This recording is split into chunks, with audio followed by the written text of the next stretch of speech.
Civil services with Nilesh channel आपका स्वागत करता है। इस वीडियो को बहुत ध्यान से देखिएगा। इस वीडियो में हमने बहुत सारी इंपॉर्टेंट चीज़ें डिस्कस की हैं। चैनल को सब्सक्राइब कर लीजिए ताकि ऐसे इंपॉर्टेंट कंटेंट आप मिस ना करें। हमारी टेलीग्राम कम्युनिटी है civil services with Nilesh channel, वहाँ पे आप जुड़ जाइए। यूपीएससी से रिलेटेड बहुत सारे इंपॉर्टेंट कंटेंट हम अक्सर वहाँ पे शेयर करते रहते हैं। अगर आप पीसीएस की तैयारी कर रहे हैं तो हमारा Telegram channel PCS with Nilesh को सब्सक्राइब करना बिल्कुल ना भूलें। आप हमारी वेबसाइट www.nilesh.air442.com पे विजिट कर लें। वहाँ पे आपको UPSC and even state PSC से रिलेटेड बहुत सारे इंपॉर्टेंट कंटेंट मिल जाएगा। Hello students, civil services with Nilesh channel पर आपका स्वागत है। आज हम चैप्टर 9 जो है उसको शुरू करेंगे। हमारी वन लाइनर की जो पॉलिटी की सीरीज चल रही थी उसमें, जिसका नाम है directive principles of state policy. ठीक है, तो directive principles of state policy क्या हो जाएगा? राज्य के नीति निर्देशक तत्व। अब आपको ये बात तो पता ही है कि ये जो सीरीज़ है हमारी, ये स्टेट पीसीएस के एग्ज़ाम्स के लिए बहुत ही यूज़फुल रहेगी, क्योंकि इसमें हमने जितने भी पीवाईक्यूज़ एग्ज़ाम में आए हुए हैं उनको कवर किया है। इसके साथ में यूपीएससी के एग्ज़ाम में भी आपकी बहुत हेल्प करेगी, और जो वन लाइनर के एग्ज़ाम्स हैं जैसे कि एसएससी के एग्ज़ाम, उसमें भी पॉलिटी अगर आप यहाँ से पढ़ते हो तो आपकी हॉलिस्टिकली कवर हो जाएगी। हमने हिंदी मीडियम के छात्रों का भी ख्याल रखते हुए हिंदी में भी जो क्वेश्चंस हैं उनको फ्रेम किया है। आप यदि इस पीडीएफ को चाहते हो तो आप civil services with Nilesh website को एक बार विजिट कर सकते हो। वहाँ पे आपको ये पीडीएफ जो है वो अवेलेबल हो जाएगी। और यदि आप पीडीएफ नहीं लेना चाहते हो तो इन वीडियोस के थ्रू ही हम सब कुछ कवर करते चल रहे हैं, और आप इनके स्क्रीनशॉट्स लेके भी अपनी पढ़ाई कर सकते हो। ठीक है, तो जब हम directive principles of state policy की बात करते हैं तो पहले नाम ही समझ लेते हैं कि डायरेक्टिव प्रिंसिपल्स हैं, यानी कि ये कुछ ऐसे प्रिंसिपल्स हैं जो डायरेक्ट करते हैं किसको? स्टेट को। किस लिए? कि वो अपनी पॉलिसी कैसी बनाए।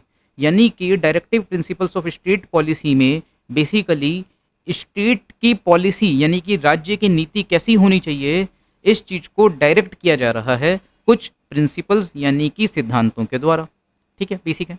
The aim of welfare state is management of welfare of weaker sections. अब ये जो जब हम बात करते हैं वेलफेयर स्टेट की, इसका कॉन्सेप्ट भी हमको डीपीएसपीज में देखने को मिलता है। ये क्वेश्चन यूपीएससी के प्री में आया हुआ है 2020 2021 दोनों में ही, जिसमें पूछा गया है कि जो कॉन्सेप्ट ऑफ वेलफेयर स्टेट है वो फंडामेंटल राइट्स में है, वो फंडामेंटल ड्यूटीज़ में है, या फिर वो डीपीएसपीज में है। ठीक है, तो ये क्वेश्चन बहुत ज़्यादा इंपॉर्टेंट हो जाता है कि वेलफेयर स्टेट का जो आइडिया है आपका वो किस में है? डायरेक्टिव प्रिंसिपल्स में है। और जब हम वेलफेयर स्टेट यानी कि एक कल्याणकारी राज्य की बात करते हैं तो उसका उद्देश्य क्या होता है कि जो वीकर सेक्शन है यानी कि जो कमजोर वर्ग है उसके कल्याण का प्रबंधन। ठीक है, अगर हम बात करें कौन से आर्टिकल में डीपीएसपी के वीकर सेक्शंस का जिक्र है, तो वो जिक्र होता है आर्टिकल नंबर 46 में। ठीक है, तो आर्टिकल 46 में वीकर सेक्शंस का जिक्र है, ये बात भी आपको क्लियर होनी चाहिए। ठीक है, और आर्टिकल 46 में जो weaker sections of the society का जिक्र है, उसी को ख्याल में रखते हुए क्या किया गया था? ईडब्ल्यूएस इकोनॉमिकली वीकर सेक्शंस के लिए आरक्षण यानी रिजर्वेशन की व्यवस्था की गई थी। ठीक है, the state is everywhere, it leaves hardly a gap. This statement explains the concept of. भाई स्टेट प्रत्येक जगह है, कोई ही शायद ऐसी जगह होती होगी, कोई कमी होती होगी जिसको राज्य छोड़ता है। यह कथन आपको किस चीज़ को दर्शाता है कि स्टेट का जो इंटरफेरेंस है वो कम है या ज़्यादा है? अब यहाँ पे जब हम स्टेट के इंटरफेरेंस यानी कि हस्तक्षेप की बात कर रहे हैं तो वह पॉजिटिव सेंस में है, और इसलिए है ताकि जनता का क्या किया जा सके? कल्याण किया जा सके। तो स्टेट हर जगह है और वो कोई कमी नहीं छोड़ता। इसकी जो अवधारणा है जो हमें समझ आती है वो किसकी है? एक कल्याणकारी राज्य की अवधारणा है, एक वेलफेयर स्टेट की वो अवधारणा है। ठीक है, the purpose of the inclusion of directive principles of state policy in the Indian constitution is to establish.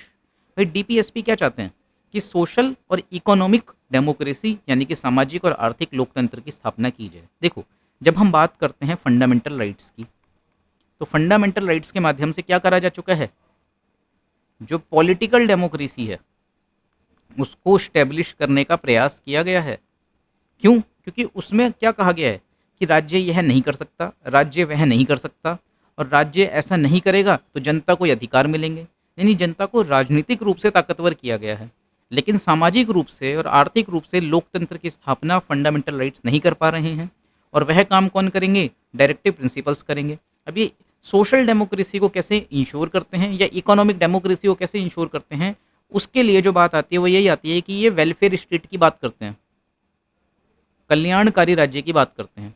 तो उस कल्याणकारी राज्य की बात करना लोकतांत्रिक एवं सामाजिक एवं आर्थिक लोकतंत्र को मजबूत करने की बात होगी, उसको स्थापित करने की बात होगी। ठीक है, जैसे कि इसमें इकोनॉमिक डेमोक्रेसी की बात कर रहे हैं तो इस बात का ख्याल रखा जाता है कि equal pay for equal work हो। ठीक है, और इसके साथ में इसमें किन चीज़ों पे फोकस किया जाता है? कॉटेज इंडस्ट्रीज पर। ठीक है, यानी कि कुटीर उद्योगों पर। तो कुटीर उद्योगों पर फोकस करना किस बात को दर्शाता है कि आप क्या करना चाहते हो? इकोनॉमिक डेमोक्रेसी को स्ट्रॉन्ग करना चाहते हो। ठीक है, और इसके साथ में ही जो सामाजिक बुराइयां हैं उन पे भी रोक लगाने की बात की गई है। जैसे कि आर्टिकल 47 किसकी बात करता है? लिकर बैन की बात करता है। और जो इंटॉक्सिकेंट्स हैं उन पे रोक लगाने की बात करता है। तो इसका उद्देश्य क्या है? एक सामाजिक लोकतंत्र होना चाहिए।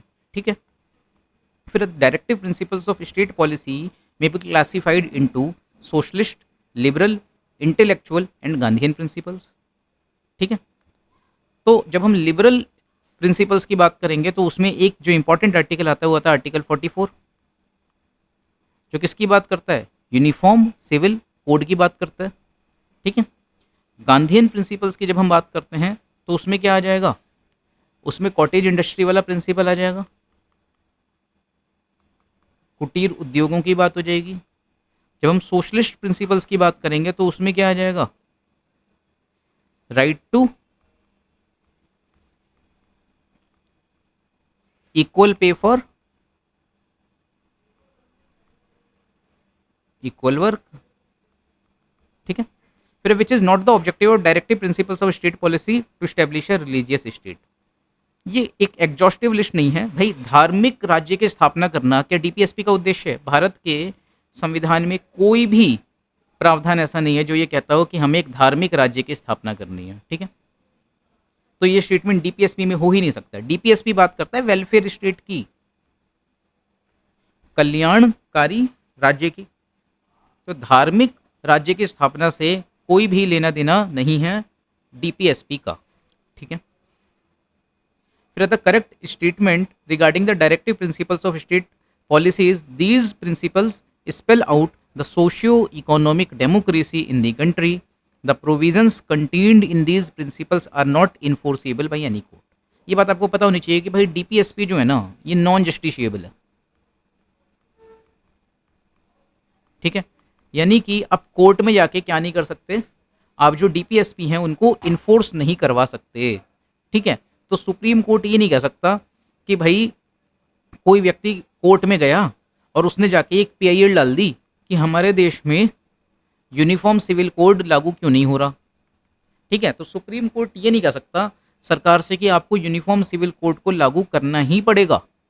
वो ये कह सकता है कि भाई इतना समय हो गया है और सरकार इस बात पे ध्यान दे कि यूनिफॉर्म सिविल कोड देश में लागू किया जाए। लेकिन क्योंकि यूनिफॉर्म सिविल कोड जो है आर्टिकल 44 यह डीपीएसपी है, तो सुप्रीम कोर्ट जो है एक जजमेंट नहीं दे सकता कि आपको ये लागू करना ही पड़ेगा। क्यों? क्योंकि it is non justiciable. These principles spell out the socio economic democracy in the country, और ये इनफोर्सेबल नहीं है, किसी भी अदालत के द्वारा लागू नहीं किए जा सकते। इसी तरीके से एक एग्जाम्पल और देख लेते हैं, आर्टिकल 48।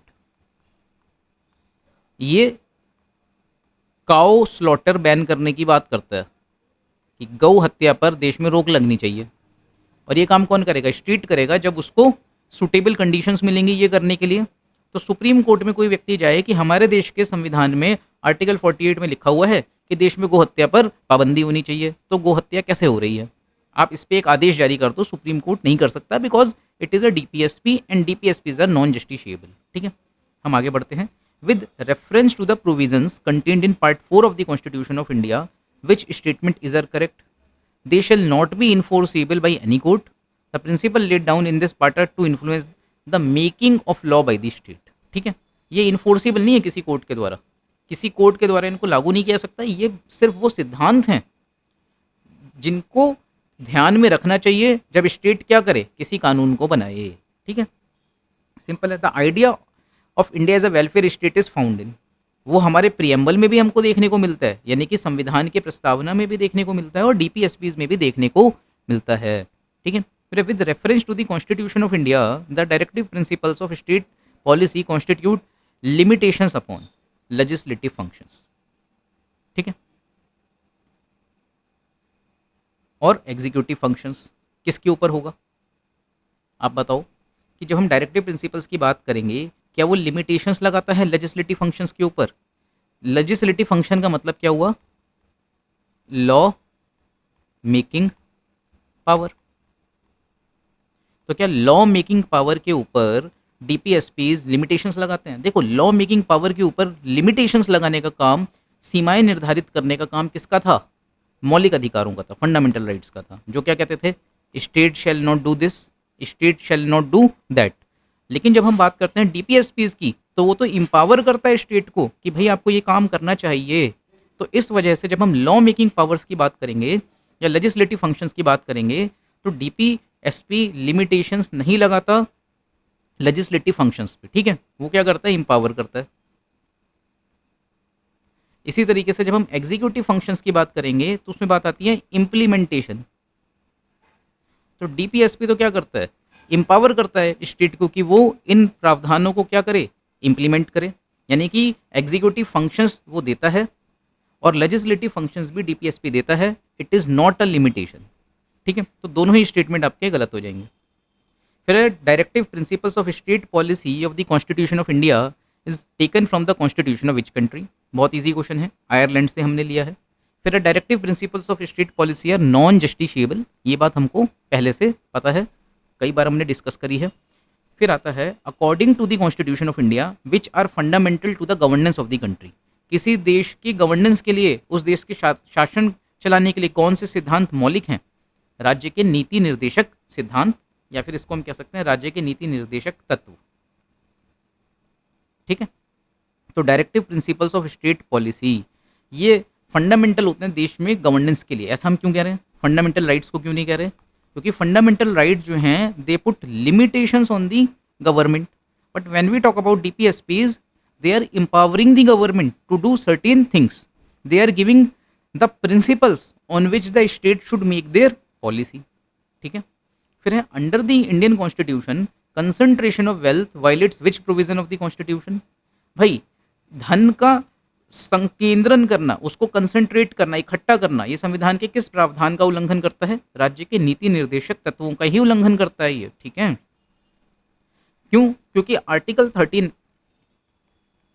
39B, 38B और 38C, इनको एक बार आप पढ़ो और फिर इस क्वेश्चन पे दोबारा से आना। ठीक है, होमवर्क हो गया आपका ये कि 38B क्या कहता है, 38C क्या कहता है।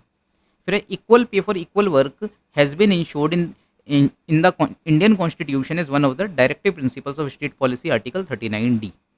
ये आर्टिकल्स के नाम आपको याद रख लेने हैं, बहुत काम आते हैं। ठीक है, फिर है what is a directive principle of state policy under article 44 uniform civil code? Simple है, समान नागरिक संहिता।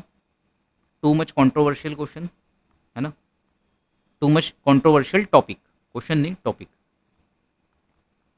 क्यों? क्योंकि इसको लेके एक डिबेट चलता है कि भाई भारत में यूनिफॉर्म सिविल कोड लागू हो या ना हो। ठीक है, मेंस में भी क्वेश्चन आ सकता है इसके ऊपर, तो you should make a note out of it. फिर the correct match is given below, abolition of titles, हमें पता है ये फंडामेंटल राइट्स में है। ठीक है, उपाधियों का उन्मूलन मौलिक अधिकार है, कौन सा अनुच्छेद है? 18। ऑर्गेनाइजेशन ऑफ विलेज पंचायत, ये directive principles of state policy में आता है, कौन से आर्टिकल के तहत? 40। To provide the opportunities for education to the children between 6 to 14 years of age, ये फंडामेंटल ड्यूटी में भी आता है कि ये मौलिक कर्तव्य है। अच्छा, ये ओरिजिनल फंडामेंटल ड्यूटी में था या इसको बाद में ऐड किया गया था? इसको बाद में ऐड किया गया था। कब? कौन से संशोधन के माध्यम से? 86th कॉन्स्टिट्यूशनल अमेंडमेंट एक्ट के माध्यम से। इस फंडामेंटल ड्यूटी को बाद में जोड़ा गया था। India that is Bharat shall be union of states, ये क्या है? इसकी अगर हम बात करते हैं तो इसका मैच अगर हम देखेंगे तो क्या आएगा? यूनियन एंड इट्स टेरिटरीज की बात हो रही है, ठीक है। तो India that is Bharat shall be union of state, ये कौन से आर्टिकल में है? आर्टिकल नंबर 1 में। What is the tenure of member of state of legislative council? तो लेजिस्लेटिव काउंसिल की अगर हम बात करते हैं so we are talking about Vidhan Parishad. तो विधान परिषद जो होती है उसमें जो टेन्योर होता है एक सदस्य का वो 6 साल का होता है। अच्छा, विधान परिषद का एज अ होल भी कोई टेन्योर होता है क्या? जैसे कि जब हम बात करते हैं विधानसभा की, तो विधानसभा का एक टेन्योर होता है, कार्यकाल होता है 5 वर्षों का, ठीक है। लेकिन जब हम बात करेंगे विधान परिषद की, तो विधान परिषद का कोई कार्यकाल नहीं है, क्योंकि अगर ये एक बार इस्टेब्लिश हो चुकी है और इसको अबॉलिश जब तक नहीं किया जाता तब तक यह एक परमानेंट बॉडी होगी, ठीक है। तो इसके जो सदस्य हैं वो बदलते रहेंगे 6-6 साल में, लेकिन विधान परिषद क्या नहीं होगी? डाइल्यूट नहीं होगी, ठीक है। और विधान परिषद या स्टेट लेजिस्लेटिव काउंसिल की जब भी बात होती है, एक आर्टिकल होता है, article number 169, you should remember about it, ठीक है। सो अब हम बात करते हैं the correct match of subject and it's related articles. तो अनुच्छेद 39A, अच्छा यहाँ पे ए का मतलब होता है अमेंडमेंट, ठीक है, यानी कि संशोधन, यानी कि जो ओरिजिनल कॉन्स्टिट्यूशन था उसमें ये 39A नहीं था, इसको बाद में जोड़ा गया है। और 39A जो है ये बात करता है equal justice and free legal add की, यानी कि समान न्याय और निःशुल्क कानूनी सहायता, ठीक है। अब इसकी जब हम बात करते हैं 39A की, तो उसी से संबंधित एक चीज़ होती है जिसको हम कहते हैं नालसा, ठीक है। तो नालसा के बारे में भी आप पढ़ सकते हो जब भी आर्टिकल 39A का जिक्र आए, ठीक। फिर आर्टिकल 40 की जैसी बात होती है तो हम बात करते हैं ग्राम पंचायतों के संगठन की, organisation of the Gram Panchayat की। ये आर्टिकल आपको याद रखना है, these are the very important articles for the exam. Article 41 क्या है? राइट टू वर्क, यानी कि काम का अधिकार, education and public assistance in certain cases, कुछ मामलों में काम, शिक्षा और सार्वजनिक सहायता का अधिकार। यूनिफॉर्म सिविल कोड के लिए आर्टिकल 44 आता है, ये जनरली याद रहता ही है। आर्टिकल 48 हमने ऊपर भी डिस्कस किया था, ये काउ स्लॉटर बैन की बात करता है, और उसके साथ में ये बात करता है किसकी?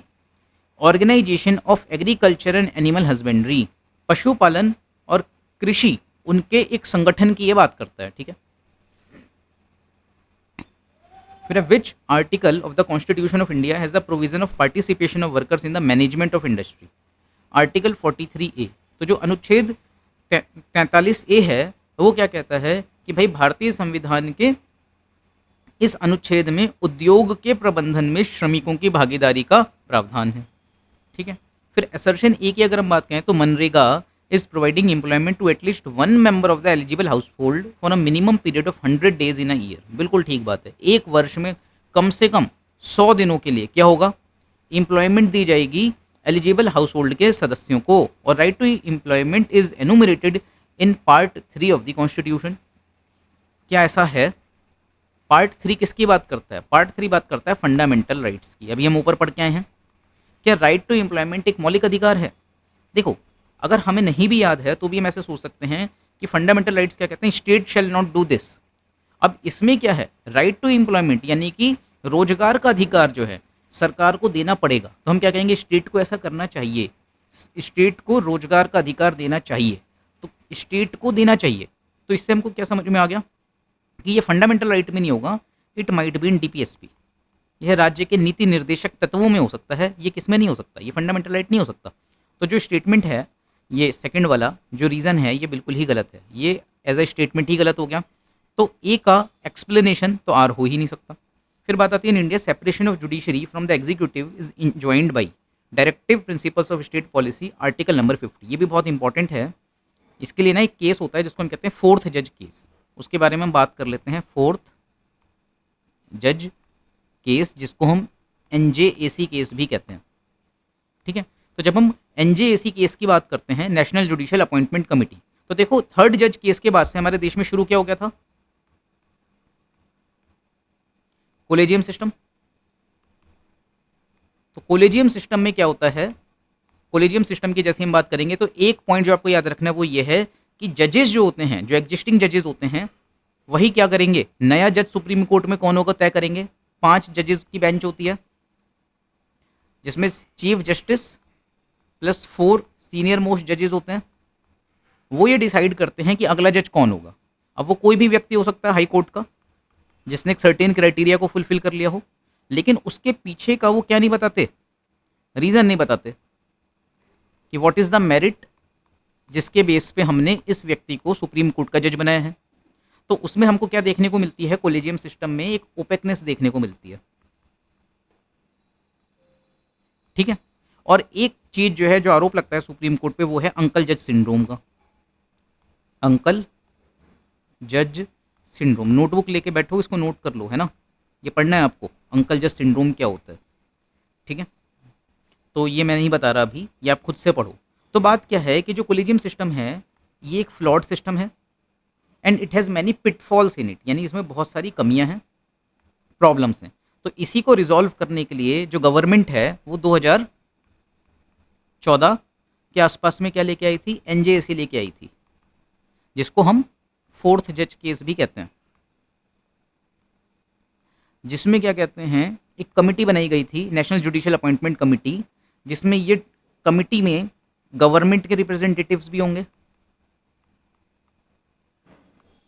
ठीक है, उसके साथ में सुप्रीम कोर्ट के भी रिप्रेजेंटेटिव्स होंगे।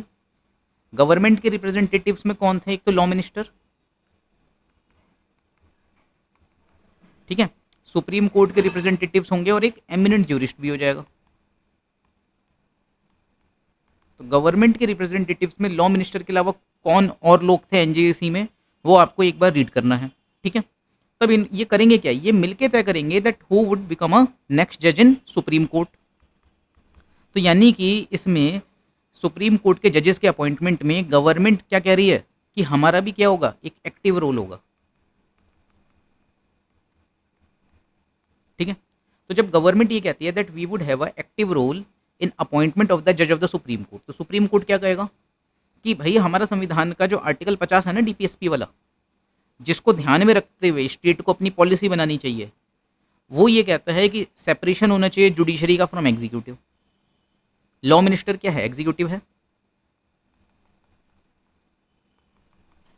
ना, और जुडिशरी क्या है, वो सुप्रीम कोर्ट है। तो इनके बीच में एक सेपरेशन होना चाहिए। और जब आप एनजेएसी लेके आ रहे हो तो उस सेपरेशन को आप क्या कर रहे हो, डाइल्यूट कर रहे हो।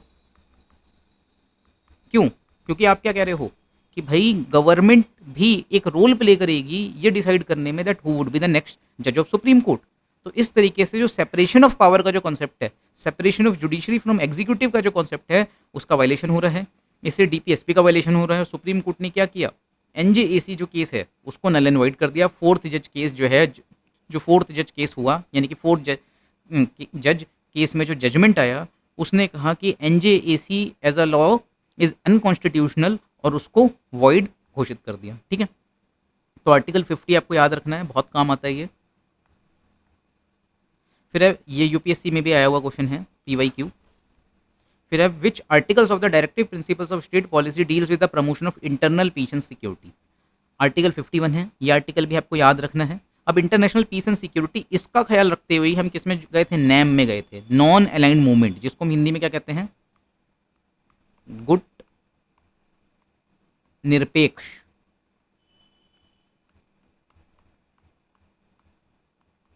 आंदोलन। ठीक है, तो हमने जो गुट निरपेक्ष आंदोलन को ज्वाइन किया था वो इसलिए किया था because we wanted to promote the international peace. और हम किस में नहीं जाना चाहते थे, हम ना तो यूएसएसआर का पार्टनर बनना चाहते थे और ना ही यूएसएस के खेमे में जाना चाहते थे, यानी कि ना तो कम्युनिज्म और ना ही कैपिटलिज्म। ठीक है, हमने क्या किया, दोनों को नकार दिया, सिंपल। फिर आता था constitution grants right against exploitation to children, women and tribals, simple है। फिर which is not a directive principle of state policy, free education to children up to the age of 14।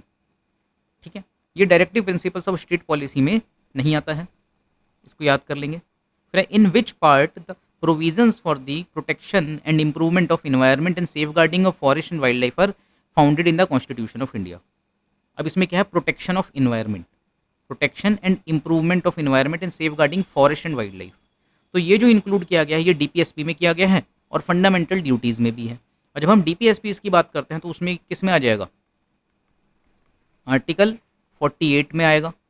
लेकिन अभी तो हमने पढ़ा था कि आर्टिकल 48 जो है वो काउ स्लॉटरिंग से संबंधित है, ठीक है। तो आर्टिकल 48 में से इसका क्या रिलेशन है,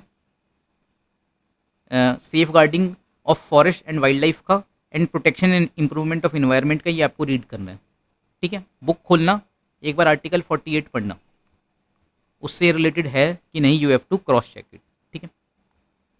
फिर है how are the directive principles of state policy different from fundamental rights. तो एक उसका जो अंतर है वो यही है कि ये इन्फोर्सेबल नहीं है, जबकि fundamental rights can be enforced, ठीक है। इन्फोर्स्ड कैसे, आप कोर्ट जा सकते हो कि भाई मेरे इस फंडामेंटल राइट का उल्लंघन हो रहा है, और सुप्रीम कोर्ट क्या करेगा, रिट जारी कर सकता है, राइट टू कॉन्स्टिट्यूशनल रेमेडी जो हमने पढ़ा था, राइट टू कॉन्स्टिट्यूशनल रेमेडी, संवैधानिक उपचार का अधिकार, उसके तहत वो कार्रवाई हो सकती है। लेकिन डीपीएसपी में ऐसा नहीं होगा, ठीक है। Which are included in the directive principles of state policy, prohibition of consumption except for medicinal purposes of intoxicating drinks and of other drugs which are injurious to health. Article number 47 याद कर लो, जो लोग drink करते हैं, संविधान क्या कहता है स्टेट को कि ड्रिंक नहीं करना है। इंटॉक्सिकेटिंग ड्रिंक्स जो हैं उनके कंजम्पशन पे प्रोहिबिशन होना चाहिए, except for the medicinal purposes, ठीक है। तो संविधान जिस दिन लागू हो गया ठीक से, आपका ड्रिंक करना क्या हो जाएगा, परमानेंटली बैन हो जाएगा। कौन सा आर्टिकल है, 47, याद रखना अच्छे से। The provisions under the directive principles of state policy as enshrined in the constitution of India क्या क्या है, organising village panchayat, promoting cottage industries in rural areas, हमने पढ़ाई है, ये तो गांधीयन प्रिंसिपल्स हैं दोनों के दोनों ही, है ना। ऑर्गेनाइजिंग विलेज पंचायत किस में आ जाएगा, आर्टिकल 40 में। कॉटेज इंडस्ट्री कौन से आर्टिकल में आएगा, आपको लिखना है, ठीक है। कॉटेज इंडस्ट्री को क्या कहते हैं, कुटीर उद्योग कहते हैं, ठीक। Which is the directive principle state policy, the state shall endeavour to protect and improve the environment, simple. राज्य पर्यावरण की रक्षा और सुधार का प्रयास करेगा। ये क्या है, लिस्ट एग्जॉस्टिव नहीं है, हमने कुछ कुछ वो डीपीएसपीज उठाए जो एग्जाम में आए हुए हैं, तो एक बार आपको हॉलिस्टिकली इनको बुक से भी पढ़ लेना चाहिए, वरना इन क्वेश्चंस के जरिए आप देखोगे कि मोस्ट ऑफ दी डीपीएसपीज आपके कवर हो जाएंगे, ठीक है। Which is the directive principle state policy, हमने देखा। फिर the constitution is silent in the directive principle state policy about adult education, ठीक है। तो एडल्ट एजुकेशन जो है, यानी कि जो वयस्क शिक्षा है, उसके बारे में हमारा संविधान साइलेंट है, कुछ खास हमको देखने को नहीं मिलता। फिर which directive principle of state policy added to the constitution at a later date, free legal aid, यानी कि निःशुल्क कानूनी सहायता, कौन सा आर्टिकल था, 39A, ठीक है। याद रखना आर्टिकल नंबर भी, एग्जाम में डायरेक्टली क्वेश्चन आ सकता है। Which is not included in the directive principles of state policy, right to information. भाई राइट टू इन्फॉर्मेशन डीपीएसपी में कहाँ है, राइट टू इन्फॉर्मेशन जो है ये तो पुट्टा स्वामी केस के बाद में सुप्रीम कोर्ट के जरिए हमको क्या मिला है, एक अधिकार मिला है। और आज के समय में हम कह देते हैं कि आर्टिकल 19 से इसका लिंक बन सकता है, लेकिन ये कहीं पे भी डीपीएसपी में तो बिल्कुल भी मेंशन है ही नहीं। फिर directive principles of state policies a check which is paid on banks convenience, who said it, K T Shah. ये क्रिटिसिज्म है कि भाई राज्य के नीति निर्देशक तत्व एक चेक है जो बैंक की सुविधा पर भुगतान किया जाता है, ठीक है।